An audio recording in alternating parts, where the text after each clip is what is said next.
know only that on a bright May morning in 1888, John, Lord Greystoke, and Lady Alice sailed from Dover on their way to Africa. Sadly, all is not smooth sailing on the Fuwalda. A mutiny occurs upon the Fuwalda, and the bold leader, Black Michael, drops Clayton and Alice off on an island. Once on the island, Alice confides to John, "But John, what if it were only you and we could endure it, I know." With this, Greystoke gave his bride reassurance and began to build a shelter. Many unkind months passed before the coming of their child. Once the baby came into the world, it was not long before the death of Alice. The creatures of the jungle curiosity piqued, and so they ventured closer and closer to the cabin.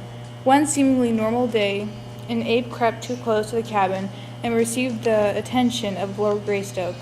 That day, Lord Greystoke was murdered. And Kala and Ape grabs the baby. Tenderly, Kala nursed her little white waif, wondering silently why it did not gain strength. One day, Tarzan saw his reflection and was unhappy and proceeded to get into the water. Tarzan then killed Bulangi, and the gorillas acknowledged the strength of the dagger. Then Tarzan teaches himself how to read inside his father's cabin. Tarzan, being the savage he is, killed Tublat. An African warrior named Kulonga killed Tarzan's mother, Kala. With a horrid scream, Kala plunged forward upon her face before the astonished members of her tribe.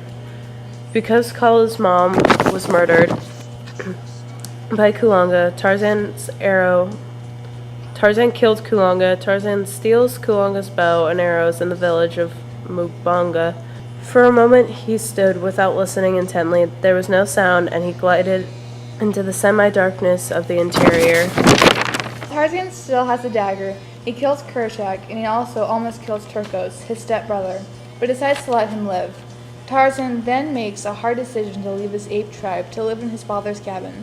Tarzan continues his killing lust and kills Miranda and drops him by Mbongas and his people.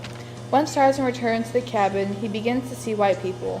Tarzan secretly sees a group of sailors burying a treasure chest and kill a fellow pirate.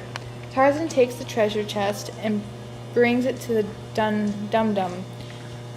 Turcos kidnaps a human woman that Tarzan had become fond of. After Turcos kidnaps Jane, Tarzan's love, Tarzan murders him and takes Jane. French troops search for Jane. A general named D'Arnot is kidnapped by the blacks and saved by Tarzan.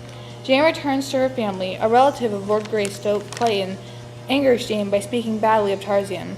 To make it up to Jane by writing an apology letter. Once Tarzan and D'Arnot return to the cabin, Tarzan finds a letter from Jane saying they had left. General D'Arnot teaches Tarzan to speak French. Prior to these events, Jane tried to convince the party to stay longer. The party then tries to find the buried treasure, but with no luck. As Jane departs, she leaves a letter for Tarzan. While in the forest, D'Arnot accidentally shoots Tarzan. Tarzan finally receives Jane's letter and decides to follow her to America. Tarzan and D'Arnot leave for America, and Tarzan shows him his father's diary. Tarzan is taught how to become a gentleman by D'Arnot. Tarzan kills a lion to prove he can keep his word. Tarzan then gets his fingerprints checked from the Black Book. Once in America, Jane and her father move to a little farm where she's meant to marry Candler. Candler was promised Jane's hand in marriage as a payment of debt. Tarzan saves Jane from the raging fire. He also broke her marriage with Candler. Finally, Tarzan realized he's better off letting Jane marry Clayton rather than himself. Tarzan also learns that he has always been a Greystoke.